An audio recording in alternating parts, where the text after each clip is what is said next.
Selamat malam Bapak Ibu semua, senang sekali kita bisa bertemu lagi dalam persekutuan doa Kapadokia. Sudah lama kita tidak bertemu secara fisik, tetapi biarlah lewat persekutuan doa Kapadokia online malam ini kita bisa bersama-sama memuji Tuhan. Mari kita tenangkan hati kita mengambil saat teduh.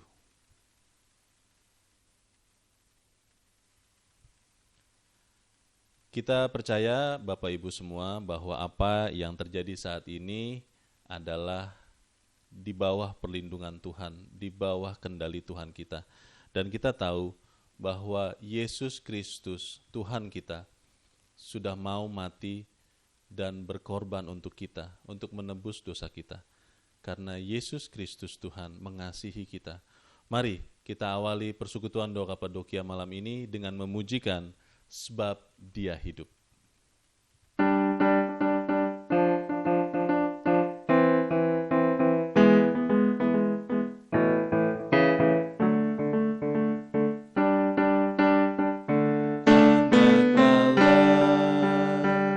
Yesus namanya menyembuhkan,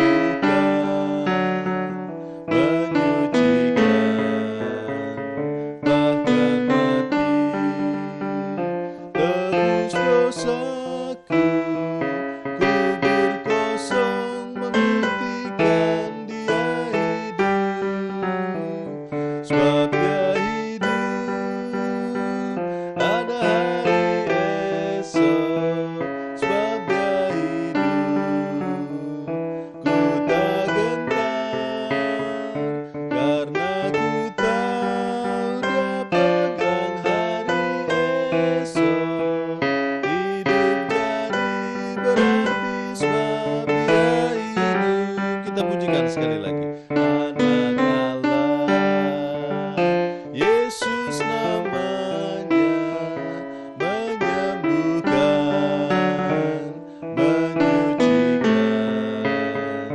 bahkan mati, tebus dosaku, kubur kosong membuktikan Dia hidup, sebab Dia hidup, sebab Dia hidup,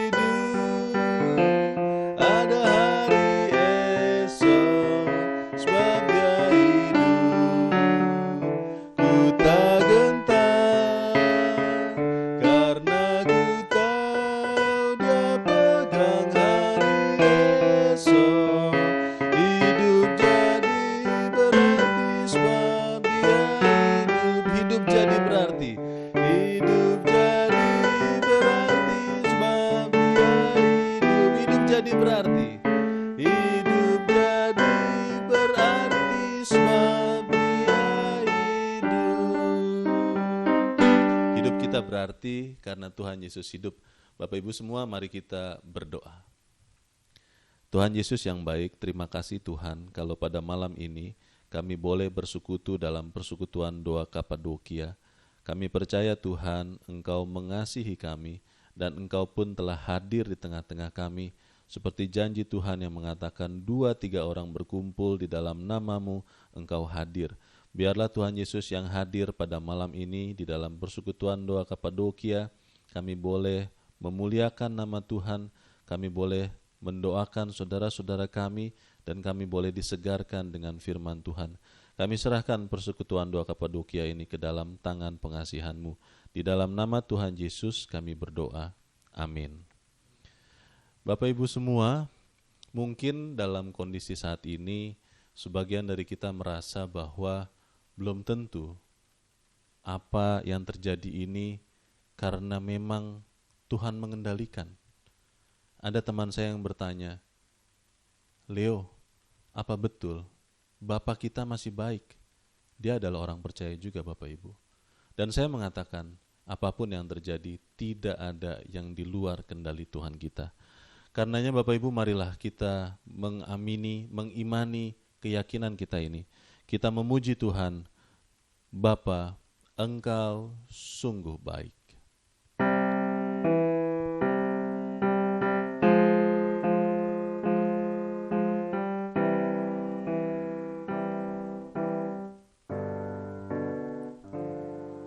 Bapa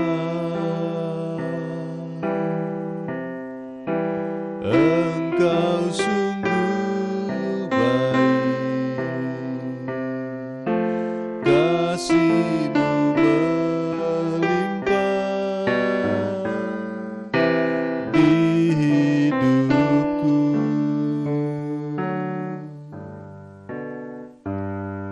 Bapa, ku berterima kasih berkat-Mu hari ini yang Kau sediakan bagiku. Ku naikkan syukurku, ku naikkan syukurku buat hari yang Kau beri. Tak habis-habisnya kasih dan rahmat-Mu. Selalu baru Tuhan, selalu baru dan tak pernah terlambat pertolongan-Mu. Besar setia-Mu di sepanjang hidupku. Kita pujikan sekali lagi. Bapa, Engkau sungguh baik. Bapa, Engkau sungguh baik. Kasih-Mu melimpah di hidupku. Bapa, ku berterima kasih berkat-Mu hari ini yang Kau sediakan bagiku. Ku naikkan syukurku, ku naikkan syukurku buat hari yang Kau beri. Tak habis-habisnya kasih dan rahmat-Mu. Selalu baru Tuhan, selalu baru dan tak pernah terlambat pertolongan-Mu. Besar setia-Mu di sepanjang hidupku. Bapak Ibu semua, malam ini kita akan menaikkan doa-doa syafaat kita. Shalom, selamat malam Bapak Ibu Saudara sekalian. Puji syukur di hadapan Tuhan, hari ini kita masih diberikan kesempatan untuk kita bersama-sama menaikkan beberapa pokok doa di hadapan Tuhan. Saya akan memimpin pokok-pokok doa yang akan kita panjatkan pada malam hari ini.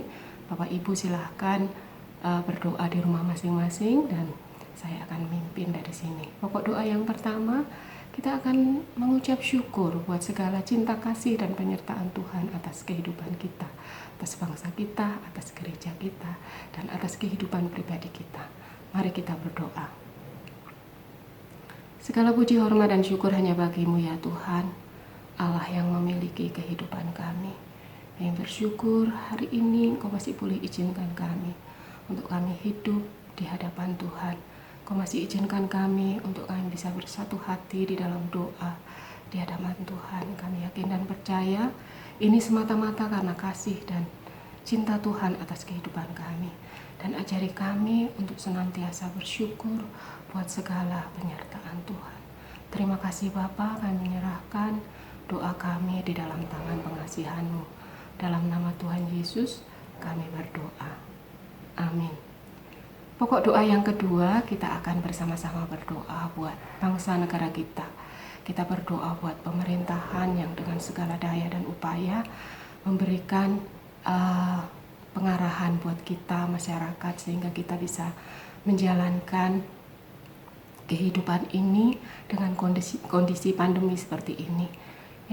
berikutnya kita berdoa juga buat dokter, tenaga medis, perawat. Kiranya Tuhan jagai dan berkati. Saya akan pimpin doa dari sini. Silakan Bapak Ibu berdoa.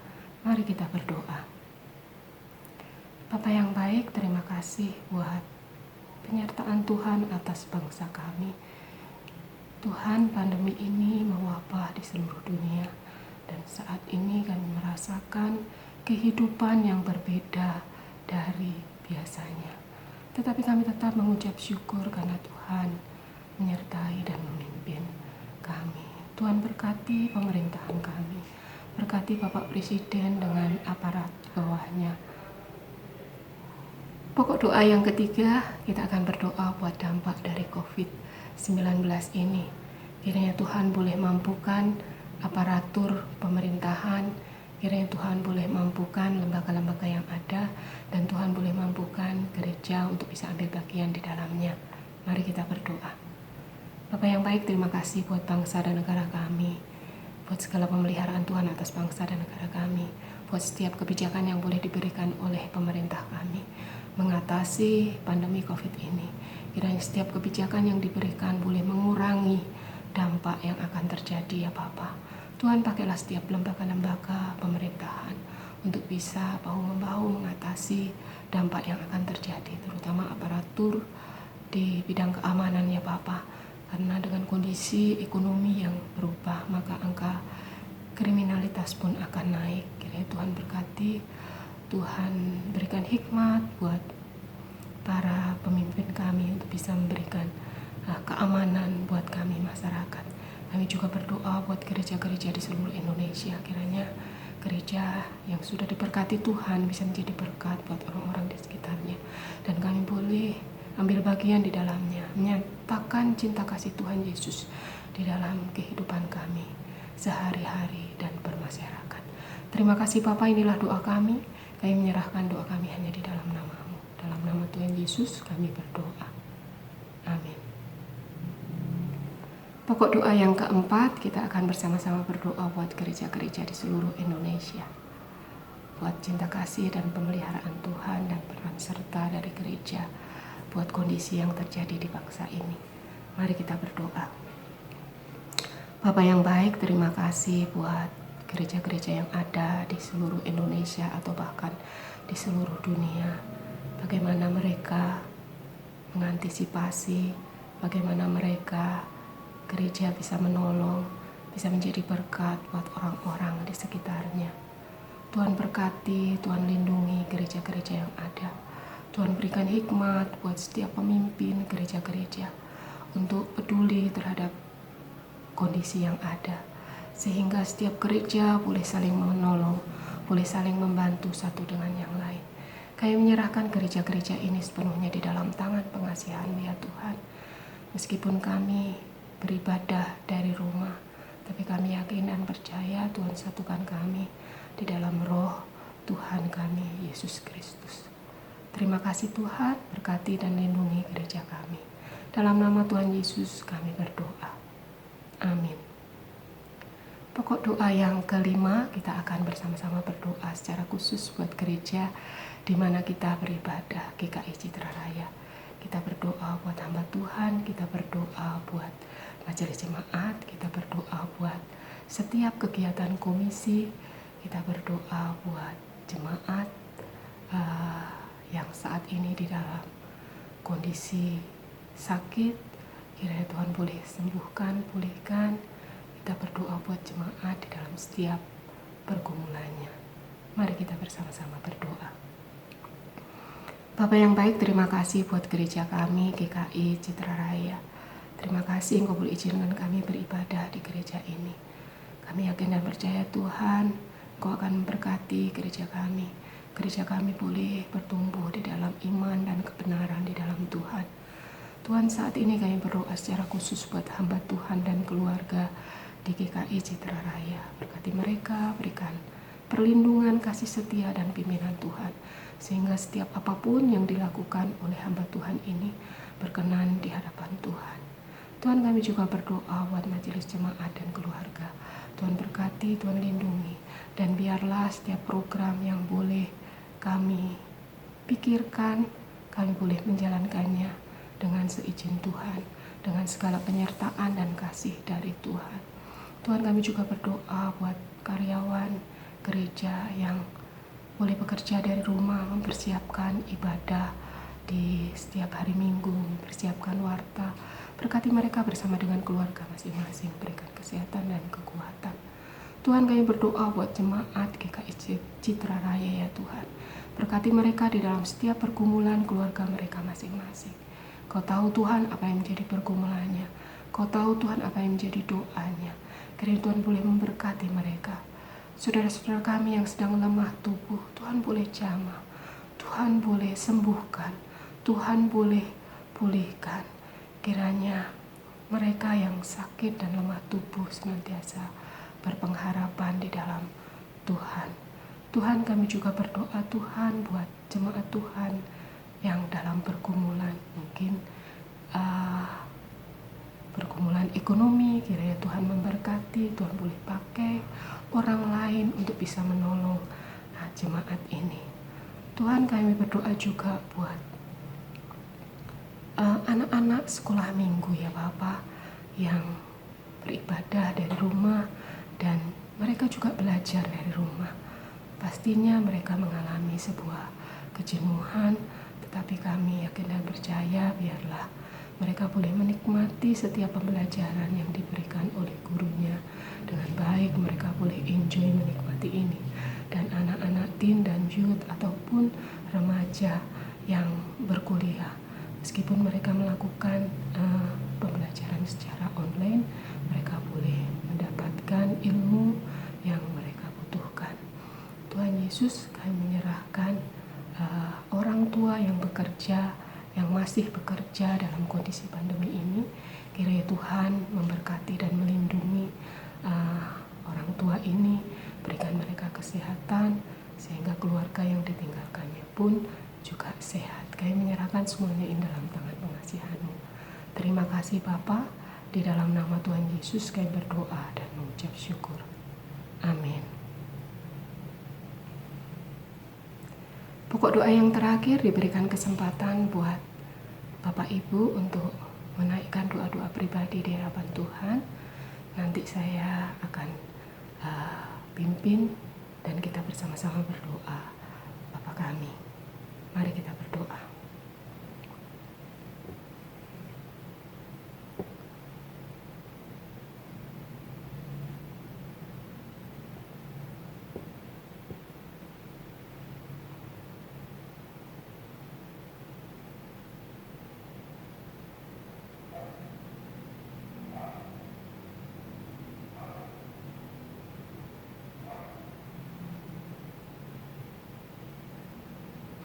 Terima kasih Tuhan, Kau sudah mendengar seru dan doa dari anak-anak-Mu. Kiranya Tuhan hadir di dalam kehidupan kami pribadi lepas pribadi.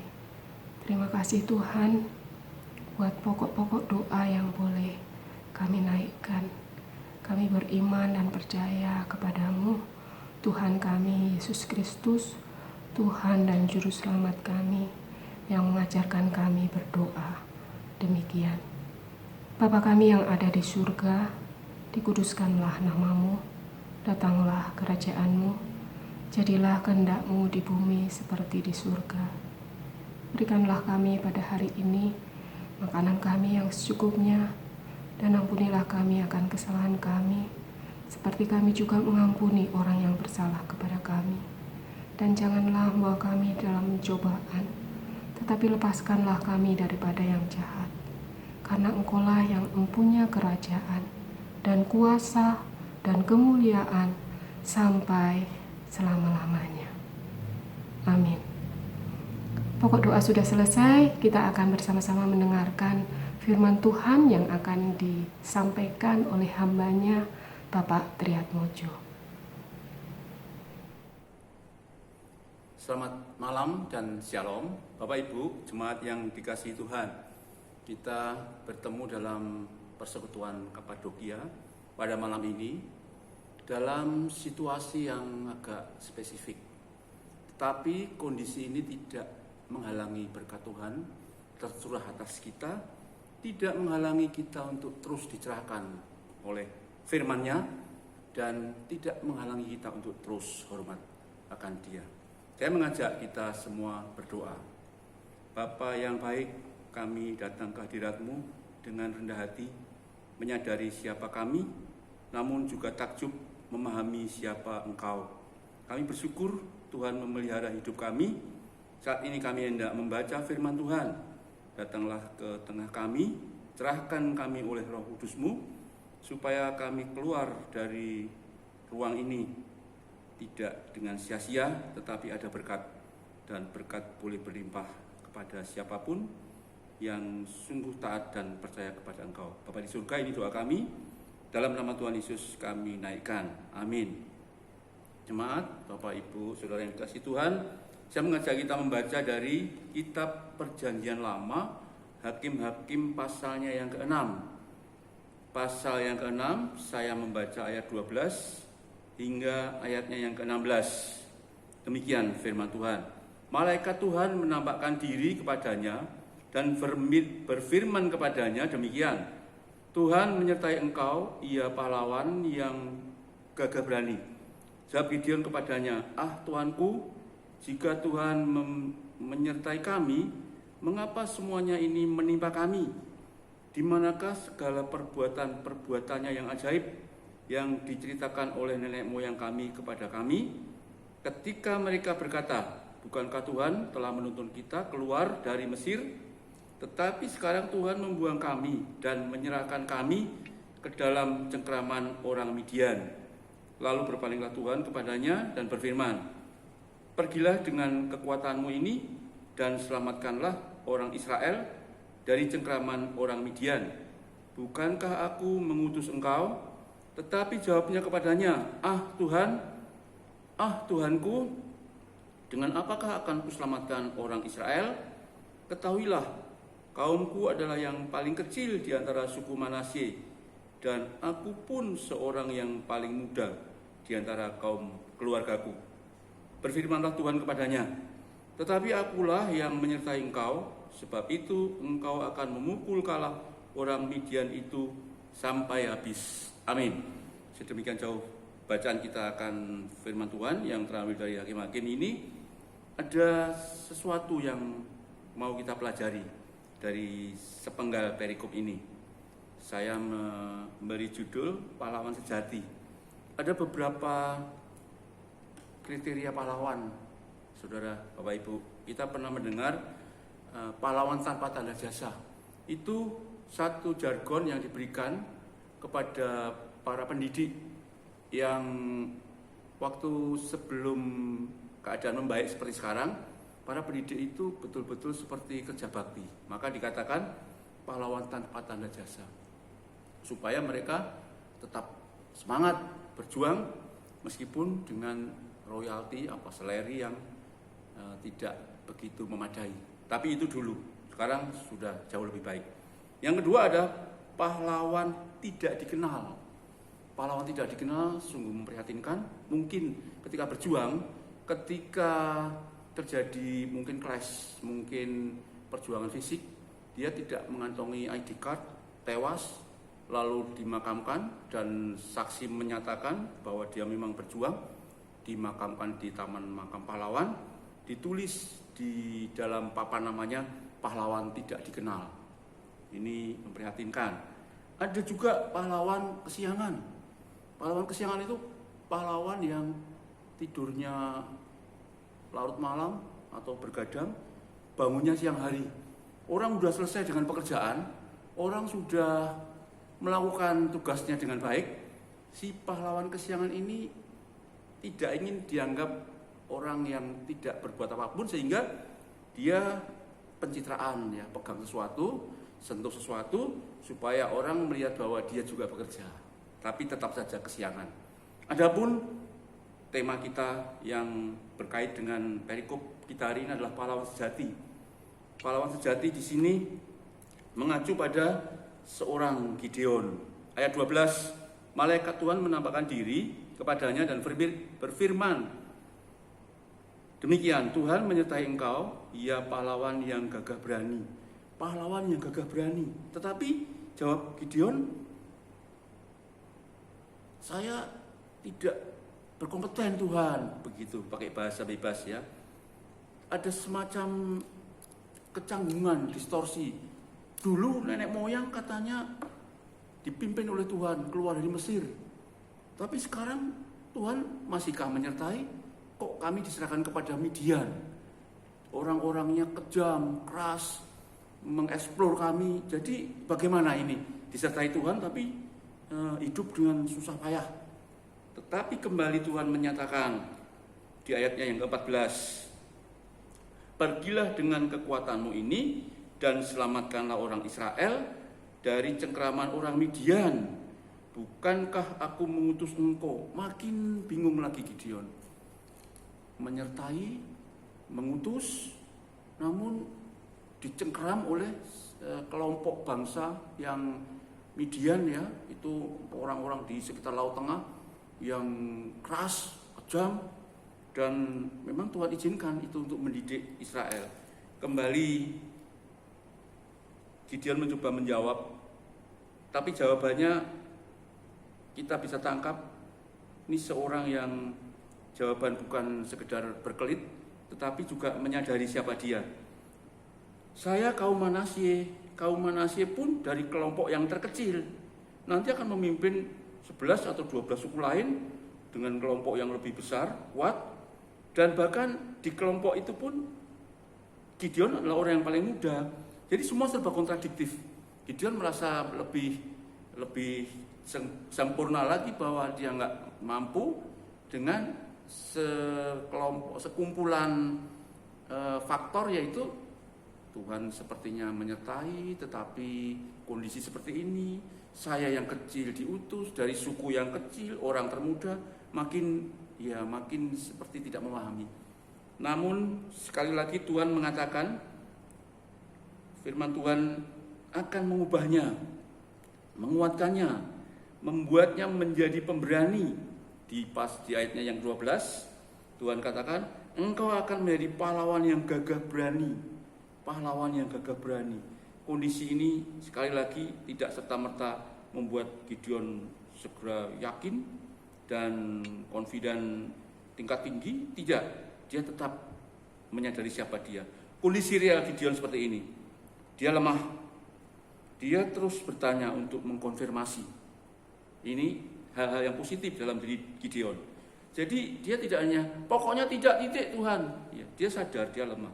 Namun dia ingin peneguhan, ingin konfirmasi. Dia belajar mendalami masalah. Terus dia menangkap sense of crisis, sense of belonging milik Tuhan, menangkap kerinduan hati Tuhan tentang kasihnya kepada Israel. Lalu akhirnya Gideon siap melakukan tugas sebab tahu akan adanya penyertaan Tuhan. Ini yang Tuhan lihat sehingga Tuhan menyatakan, dan kalau Tuhan menyatakan tidak ada yang salah, engkau adalah pahlawan yang gagah berani. Lalu Gideon juga ingin menegakkan kebenaran karena di dalam dirinya terdorong untuk tidak bisa keadaan seperti ini berlangsung terus. Dan satu hal yang dibutuhkan seorang yang secara natural disebut pahlawan adalah berani pada tantangan hidup. Berani. Berkat Tuhan, pilihan Tuhan tidak pernah diberikan kepada orang-orang yang cemen, orang-orang yang gampang takluk, putus asa, patah hati dan sebagainya. Tetapi Tuhan memilih orang-orang yang berani. Bapak Ibu, Saudara yang dikasihi Tuhan Yesus, bagaimana tantangan hidup hari ini pada kita? Kita tidak dipanggil untuk melawan Midian, berperang seperti Gideon, membawa nafiri, mungkin pedang juga, mungkin berhadapan dengan musuh-musuh yang kuat, tetapi kita tetap berhadapan dengan musuh. Tetapi sekali lagi kita tidak dipanggil berperang secara fisik, tetapi berperang secara rohani, secara spiritual. Menjadi pahlawan bukanlah sebuah cita-cita. Jarang orang menyatakan, "Dek, kamu nanti kalau besar mau jadi apa?" "Oh, saya mau jadi pahlawan." Saya pikir tidak. Pahlawan adalah sesuatu yang terjadi secara natural, tidak direncanakan, mengalir begitu saja. kecuali pahlawan kesiangan. Bapak Ibu yang dikasihi Tuhan, kita perlu peduli terhadap orang lain. Kita harus memiliki pikiran Kristus untuk kehidupan kita hari ini. Kita harus memberi tempat seluasnya kepada Roh Kudus, kepada Kristus yang hidup di dalam kita.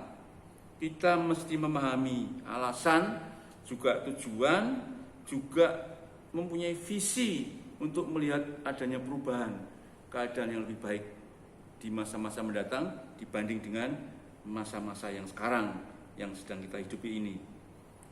Bapak Ibu yang dikasihi Tuhan, pikiran Kristus bisa kita lihat, bisa kita pelajari di dalam sikapnya yang terus menghamba, rendah hati dan penuh kasih.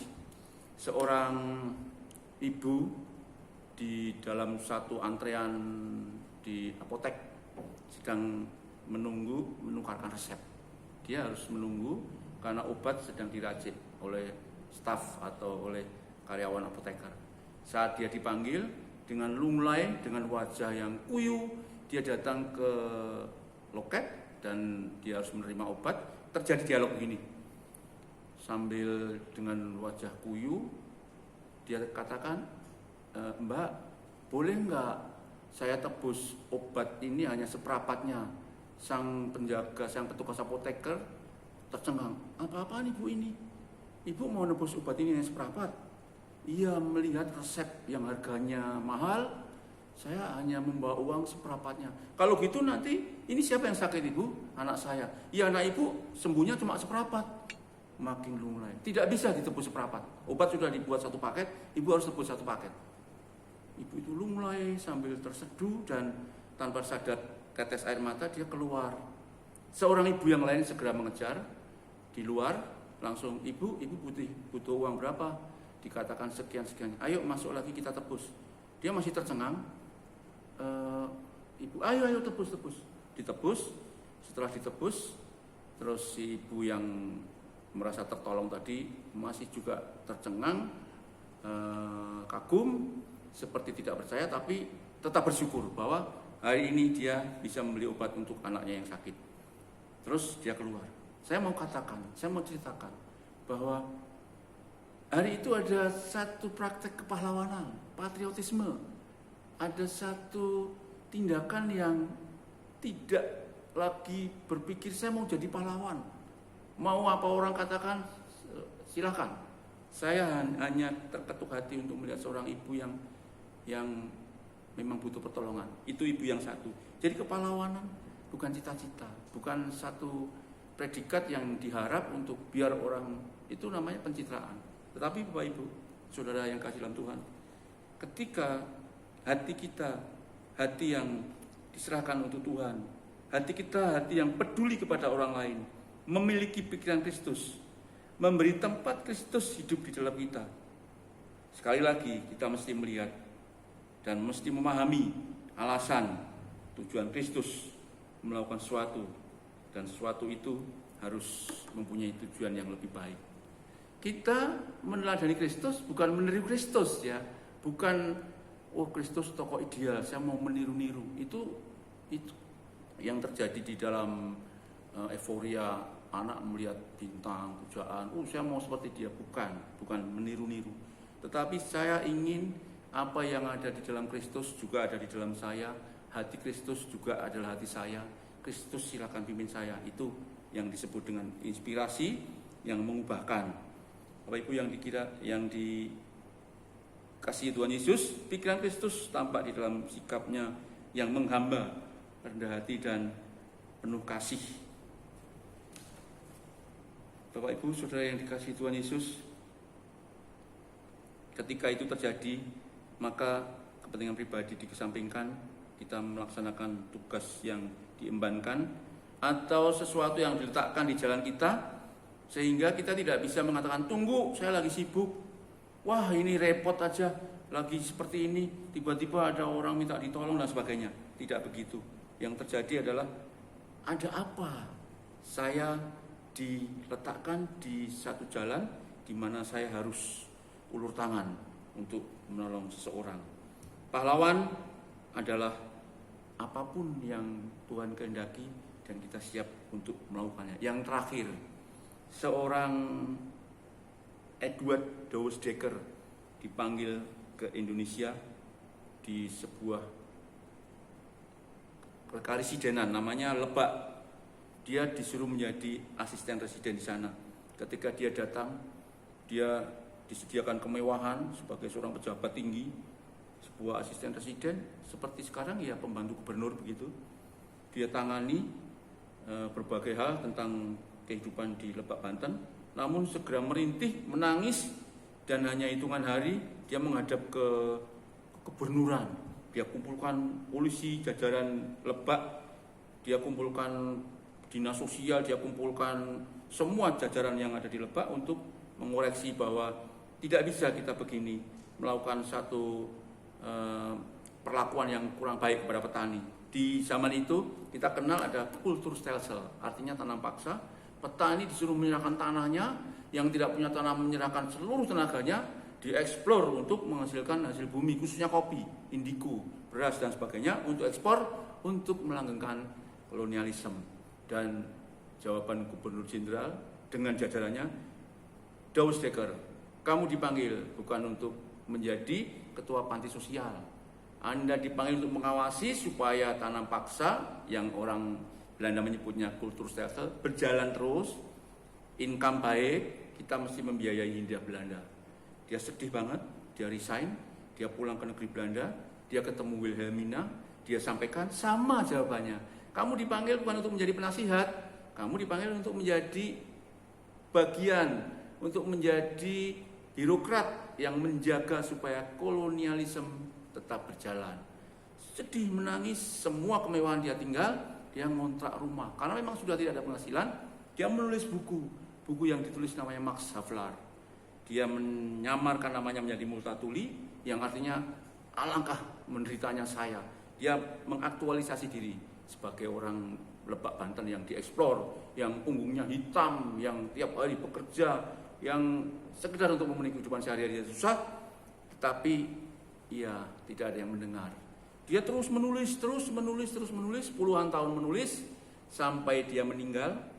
Baru ada orang yang melihat bahwa tulisan ini bukan tulisan sembarangan, bukan tulisan yang kosong dari makna, tetapi satu jeritan bahwa sesuatu harus mendapatkan perhatian. Beberapa orang asing yang lain datang ke Banten, betul, di Banten terjadi eksplor manusia, eksploitasi bahkan yang di luar peri kemanusiaan. Akhirnya dunia, Volkskrant itu anggota atau katakanlah parlemen di Belanda sidang. Mereka harus mengakhiri kultur stelsel yang prakteknya berupa tanam paksa diganti dengan politik etika, yaitu balas budi. Sekarang tanah dikembalikan, rakyat mulai diperbaiki keadaannya, hingga pada suatu hari terjadi kemerdekaan Republik Indonesia. Ini tidak lepas dari peran Max Havelaar yang ditulis oleh Edward Dawes Dekker. Bapak Ibu, saudara yang kasih dalam Tuhan, saya hanya mau sampaikan bahwa Edward Dawes Dekker yang menyatakan diri sebagai Multatuli rela kehilangan kemewahan. Hari itu kemewahannya ya kuda, rumah seperti istana. Kalau hari ini mungkin Alphard, mungkin berupa tempat hiburan yang lain. Tapi hari itu Max Havelaar yang aslinya bernama Edward Dawes Dekker pulang kontrak rumah dari kos-kosan satu ke kos-kosan lain, hanya menulis buku sampai meninggalnya. Itu pikul salib, Bapak Ibu. Itu satu kepahlawanan yang tidak pernah dipikirkan, dimimpikan, diciptakan, tetapi Dawes Dekker langsung melakukannya, dan sejarah menulis bahwa dia lakukan itu karena dia mempunyai hati Kristus, memberi tempat kepada Roh Kudus di dalam hidupnya untuk bekerja, mengambil pilihan yang benar, bukan keuntungan pribadi, bukan benefit oriented, berani ambil akibat risiko yang kita tahu. Risikonya adalah dicibir orang, tidak lagi mewah, malah ditertawakan. Dan yang berikutnya membuat keputusan yang sesuai kehendak Tuhan. Dan kita sekali lagi mencatat hari ini bahwa untuk menjadi pahlawan, meskipun itu bukan cita-cita, biarlah sesuatu menilai, sejarah akan menentukan siapa kita, yaitu lewat apapun yang kita ambil dan sebagai keputusan. Kalau Tuhan kita tempatkan dalam kehidupan kita secara full, mutlak dalam hidup kita, maka kita tidak usah menunggu-nunggu apakah saya pahlawan apa bukan, biarlah Tuhan yang menyatakannya. Kiranya firman ini mencerahkan kita dan berkat Tuhan terus melindungi kita untuk tetap sehat, semangat, dan di dalam karunia-Nya. Amin. Yesus Kristus Tuhan adalah pahlawan sejati kita. Bapak Ibu semua, kita akan akhiri persekutuan doa Kapadokia malam ini dengan keyakinan bahwa setiap hidup kita, setiap langkah kita dipegang oleh Tuhan kita. Kita pujikan tiap langkahku.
Sekali nanti aku tiba di rumah Bapa surga yang bakar. Di dalam Tuhan saja harapanku, sebab di tangannya sejahtera.